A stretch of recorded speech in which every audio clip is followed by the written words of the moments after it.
Nous allons donc maintenant pouvoir passer à la deuxième partie de cette soirée, avant les trophées qui vont arriver juste après. Ça va être le moment de la table ronde et je tenais à remercier donc Monsieur Philippe Legrand d'Infranum, Monsieur Benoît Vedel d'Aimson France. Je vais vous inviter à vous joindre à moi. L'écran va se lever normalement si tout fonctionne bien. On va pouvoir s'installer pour un petit échange sur le sujet des territoires connectés et durables, ou peut-être que vous allez lui donner un autre nom. En tout cas, nous, c'est le wording qu'on a utilisé. Donc tout d'abord, merci Philippe et Benoît. Philippe, si vous êtes OK, je vais démarrer par vous, puisque la semaine dernière, il y a donc eu la restitution de l'étude menée par Infranum, la FNCCR, sur les territoires connectés et durables. Quelles sont un peu peut-être vos réactions en termes de complémentarité ou de convergence entre votre étude et puis ce qu'on vient de partager ici avec l'auditoire? Oui, merci beaucoup et félicitations d'ailleurs pour cette étude et ce...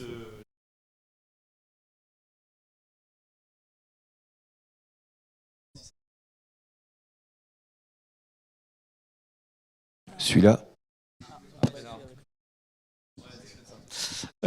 Merci. Du coup, Benoît, désolé. Oui, non, mais mes félicitations à Bearing Point pour cette étude, pour ce livre blanc également, hein, pour cette contribution finalement à l'émergence de ces projets sur lesquels nous travaillons, que nous essayons d'impulser et qui apportent beaucoup de bien dans les territoires et dans la vie des citoyens, avec des retours dont on a bien vu qu'ils étaient à la fois environnementaux, économiques, et puis aussi dans la gestion des citoyens, la meilleure réponse à l'utilisation des fonds publics et peut-être la personnalisation des services par rapport au territoire. Donc moi je trouve que l'étude, les travaux de Bearing Point non seulement complètent, mais en plus renforcent ceux d'Infranum et ça vient alimenter tout ce travail. En plus, on voit vraiment des convergences stratégiques évidentes. Enfin, j'ai vu du petit lait en fait en écoutant les conclusions de cette étude et ça suscite beaucoup de réactions positives dans l'idée qu'on se fait de l'émergence à venir de ces projets-là. Donc, moi, en tout cas, ce que je peux comparer par rapport à ce qu'on a, à l'étude que nous avons commise et restituée la semaine dernière, merci Astrid, que je salue parce que c'est elle qui commet les travaux d'Infranum au sein de l'équipe.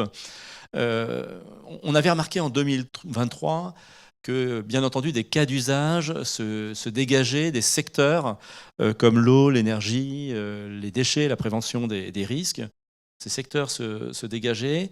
Et là, ce qu'on a remarqué en 2024, c'est que les projets, et ça c'est aussi souligné par Bearing Point, intègrent ab initio une recherche de retour sur investissement. Et alors, les dividendes d'ailleurs des projets ne sont pas uniquement économiques, même si bien entendu ils le sont, et 80%, je crois, c'est ça le chiffre qui ressort de l'étude, 80% des projets intègrent ab initio des recherches de retour sur investissement économique, mais les dividendes sont bien aussi environnementaux et sociaux. Et ça, on l'a bien vu. Et c'est une des révélations de notre observation 2024, c'est que les dividendes environnementaux sont maintenant conséquents, sont mesurés. On parle par exemple de 400 millions de litres d'eau économisés, on parle par département d'1 million de tonnes de CO2 qui sont économisées par les projets. Lorsqu'ils sont lancés, ça devient tout sauf anecdotique et bientôt massif comme dividende environnemental. Donc la transition environnementale, la recherche d'économie d'énergie sont maintenant totalement intégrées dans les projets des collectivités et occupent une place importante. De toute façon, on sait bien, d'ailleurs vous l'avez signalé dans votre propos introductif, la transition numérique, la transition environnementale et le lien social sont directement liés dans ces projets-là. Ça, je voudrais le réaffirmer également et dire que c'est bien aussi quelque chose qui est très vertueux. On est dans des projets qui font sens et qui font société aussi un peu, mais qui font sens. La société, c'est un peu présomptueux en ce moment, enfin bon, mais qui font sens et c'est très positif et porteur d'espoir pour la suite. Peut-être une question pour vous. On a parlé là de l'ensemble des projets. Dans la catégorie des projets, on a, nous, observé peut-être une réduction dans le mix. Il y avait les projets de mobilité. Aimson France est un acteur de la mobilité. Est-ce que vous observez, vous, sur les projets, une évolution Et puis si oui, comment vous pourriez la décrire? Alors, merci pour la question.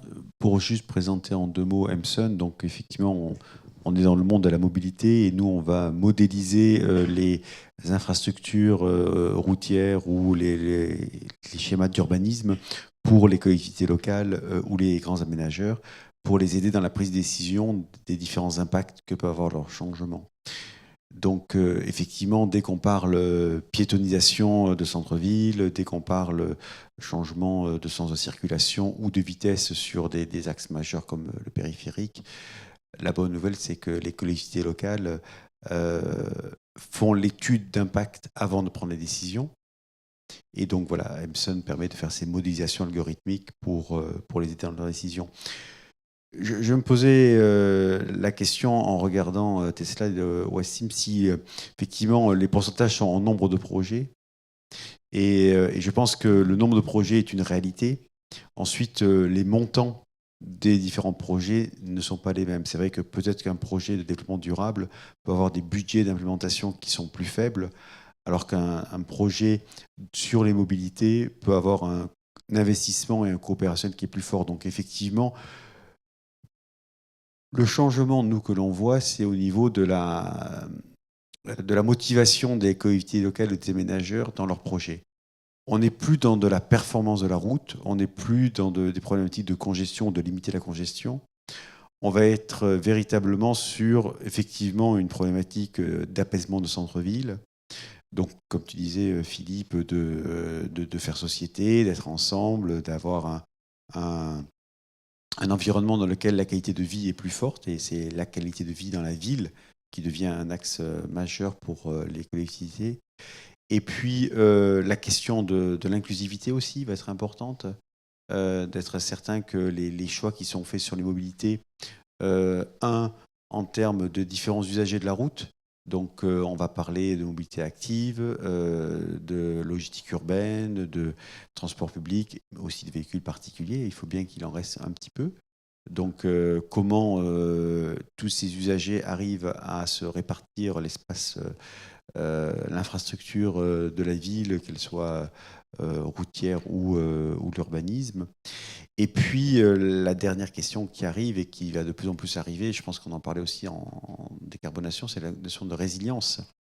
La résilience de l'infrastructure, être capable de comment on réagit lorsque un axe majeur comme la 13 est fermé, comment se répartit ces mobilités.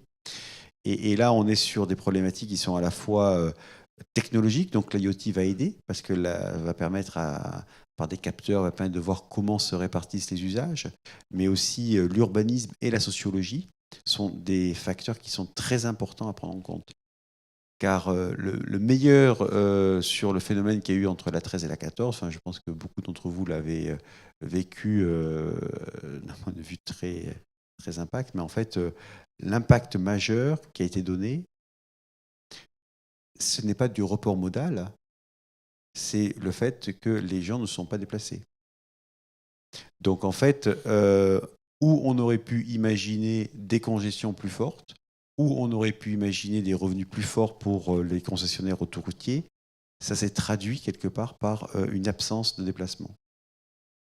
De la même manière, la crise énergétique effectivement, on en parlait pour les projets d'IoT, pour optimiser l'éclairage ou l'énergie dans les bâtiments publics, mais la crise de l'énergie a surtout permis l'annulation de voyages en voiture en France, qui finalement, c'est extraordinaire. Vous avez un levier dans lequel vous simplement l'élasticité, vous augmentez de 20% les prix de l'énergie et vous diminuez de 50% des déplacements longue distance en voiture.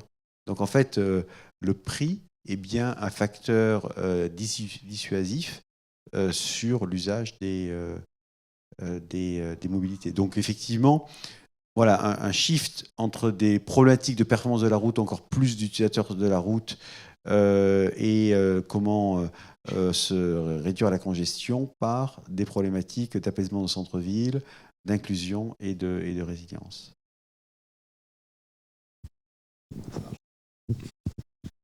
Une question pour vous, Philippe. On a donc dressé là le constat, et je crois que c'était convergent avec l'Observatoire d'Infranum, que malgré des évolutions dans les petites communes, aujourd'hui, les projets restent encore plutôt l'apanage des communes un peu plus importantes en termes de population.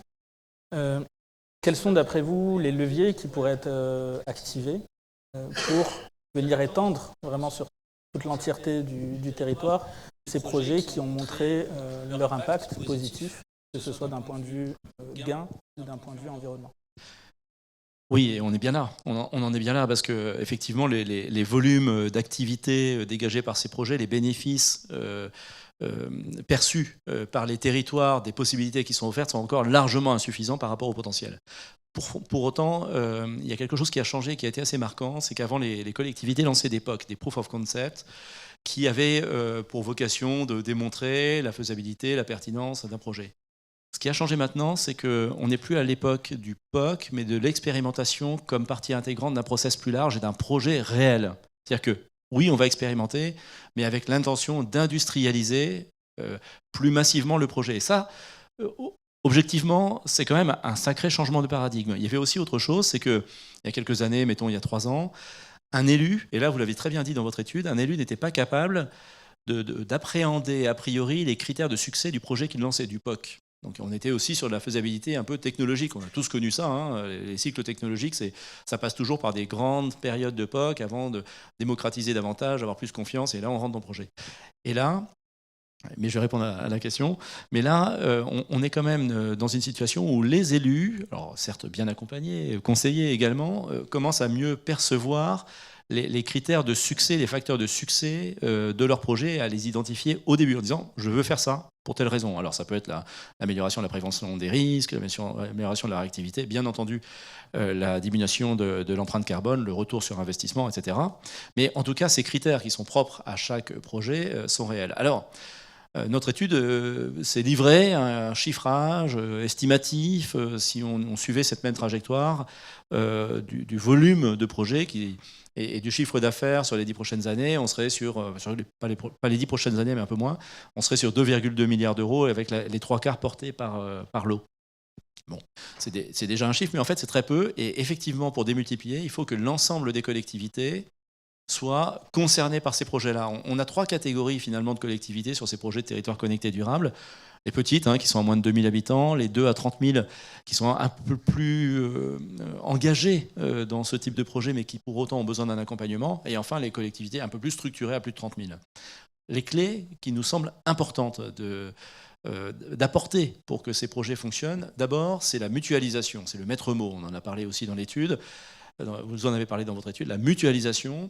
La mutualisation, ce n'est pas uniquement, par exemple, le syndicat d'aménagement numérique du territoire départemental, il y en a quasiment dans tous les départements, qui doit se substituer aux initiatives sectorielles. Ce n'est pas du tout ça.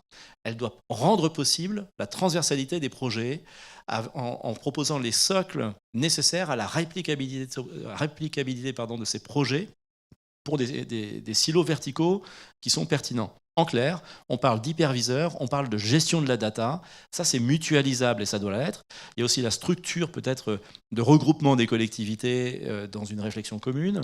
Et après, à partir de là, les silos pertinents avec les syndicats territoriaux ad hoc, les syndicats de l'eau, les syndicats de l'énergie, peuvent s'exprimer et on peut avoir la chance que le temps d'incubation des projets ne se répète pas pour chacun des projets. C'est ça l'enjeu. Un temps d'incubation du projet public, c'est 4 ans en fait. Le cycle public, la réflexion, le POC, l'expérimentation. On met vraiment beaucoup de temps. Alors si on fait ça pour l'eau et que derrière on va faire pareil pour l'énergie et pour la collecte des déchets, on va recommencer, on n'en sortira jamais. Alors que nous prenons, nous essayons de faire en sorte, et avec l'accompagnement de la Banque des Territoires d'ailleurs, que les collectivités, les départements, les syndicats mixtes d'aménagement numérique se dotent d'un schéma directeur des usages numériques qui permet de poser la stratégie, les critères, la vision politique et de réunir les autres acteurs publics autour d'une même logique, donc en capitalisant sur une mutualisation de l'hyperviseur, de la gestion des données, une organisation territoriale de façon à ce que la réplicabilité des projets puisse s'opérer sans additionner les temps d'incubation des projets. Donc les facteurs clés de succès, c'est les outils de mutualisation. c'est aussi la vision stratégique et politique au niveau départemental traduite dans un schéma directeur des usages et services, mais c'est également la capacité de l'industrie, et là je prends ma casquette de fédération, c'est la capacité de l'industrie à proposer des offres accessibles, compréhensibles et démocratisables, donc pas des choses hyper sectorielles, hyper enfermées sur elles-mêmes. Bien sûr, il faut chercher l'interopérabilité, l'intelligence collective et l'offre globale. Et ça, c'est un travail de filière pour que l'offre puisse correspondre à une demande politique qui va enfin pouvoir s'exprimer. Alors, peut-être que l'an prochain, on vous dira que finalement, on s'est trompé, que ce n'était pas 2,2 milliards d'euros de perspective de projet, mais beaucoup plus. Et je pense que ça devrait l'être si jamais on réussit cette challenge. Donc voilà, structuration de l'offre, meilleure émergence de la demande et organisation des structures de portage de projets. Benoît, si on essaye le même exercice prospectif sur le domaine de la mobilité, quels sont d'après vous un peu les facteurs clés de succès pour continuer à avoir ce développement de solutions intelligentes pour améliorer le confort de tous en termes de mobilité? C'est un sujet qui me passionne, et effectivement, Philippe, tu évoquais le pouvoir politique, et moi-même, j'ai beaucoup travaillé dans le secteur aéroportuaire et aérien avant de rejoindre le secteur des mobilités, où les clients sont plus, quelque part, les collectivités locales. Et j'ai peut-être au départ sous-estimé l'importance du politique. Et Philippe, tu parles de vision politique, et en fait, c'est la seule personne à convaincre dans une collectivité locale, que ce soit une métropole, une agglomération, un département, une région, c'est de s'assurer que ce projet, il a un sponsor, il est porté par le pouvoir politique. Sinon, il y aura toujours des arbitrages qui seront faits et ces projets ne seront pas faits. Donc en fait, voilà, je pense qu'il ne faut jamais qu'on minimise que la personne la plus importante qui doit embarquer le projet, c'est véritablement le maire, ou en tout cas l'exécutif de la collectivité locale. Et les usages que je vois les plus émergents, en tout cas, tu as cité la ville de Beauvais, et je pense que c'est un exemple que l'on voit de manière très fréquente, c'est que le stationnement peut être optimisé, et la technologie de l'IoT ou les différentes technologies sont des technologies qui vont permettre d'accélérer cette optimisation. Effectivement, il peut y avoir une question de recette, mais il peut y avoir aussi une question de qualité de vie, parce que, à nouveau, je vais parler de sociologie, mais on est tous, lorsque on veut se garer, on va tous chercher quelque part la distance la plus courte. La distance la plus courte. C'est une erreur. On devrait vouloir se garer en cherchant le temps le plus court entre le moment où on s'est garé et le moment où on arrive à destination. Et donc, en fait, nous tous, on va chercher à se garer et qu'on pense en termes de distance, en fait, on ne prend pas en compte le temps de la recherche de l'emplacement. Et donc, en fait, la technologie va permettre de pouvoir intégrer les deux facteurs, la recherche et la distance, pour pouvoir, en fait, que le temps global soit réduit pour arriver à destination. Donc, l'IoT et pour le stationnement l'aide, effectivement, ça peut après optimiser les recettes, mais c'est aussi dans une logique d'apaisement qui est pris en compte par les collectivités locales, parce que c'est aussi quelque chose qu'un maire peut plus facilement mettre en œuvre. L'autre problématique qui est très intéressante et qu'on voit beaucoup émerger, c'est le covoiturage. Et la technologie de l'IoT, les technologies permettent énormément d'optimiser le covoiturage. Et attention, le covoiturage, c'est pas Blablacar. Le covoiturage, quelque part organisé, c'est à peu près 8% du covoiturage. Donc la plupart du covoiturage, en fait, il est informel. Il est avec des employés, des collègues employés, avec des voisins, mais il est à l'enjeu. Donc l'enjeu de la technologie va être de comment on arrive à optimiser du covoiturage non commercialisable par des plateformes et le rendre encore plus fort. Parce qu'après, il y a la problématique de la dédication de certaines infrastructures comme les voies réservées pour du covoiturage, ou d'autres usages, mais en tout cas, c'est vrai qu'il y a un impact entre bien dimensionner son offre de covoiturage et pouvoir convaincre des gestionnaires d'infrastructures que oui, de dédier une partie de l'infrastructure autoroutière ne va pas pénaliser les autres usagers. Et puis le dernier usage, c'est tout ce qui est mobilité active, donc réutiliser les capteurs, qui soient les capteurs urbains ou les caméras qui sont en centre-ville pour avoir une meilleure compréhension des usagers de la route, dont les piétons et dont les cyclistes, dans une problématique de sécurité, dans une problématique de dimensionnement correct des infrastructures qui vont être dédiées aux mobilités actives. Vous pouvez tous le voir, hein, lorsque les dimensionnements sont mal faits, parce qu'effectivement, c'est très difficile. Pour beaucoup d'entre vous qui peut-être connaissez bien Paris, la rue de Rivoli ou le boulevard Sébastopol, malgré une augmentation des équipements qui sont dédiés aux mobilités actives, aux vélos ou autres, sont encore congestionnés pour les mobilités actives. Donc en fait, le dimensionnement est prépondérant. Bien, merci Benoît, merci Philippe pour cet échange. Et je vous invite maintenant à rejoindre la salle et vraiment merci pour votre analyse.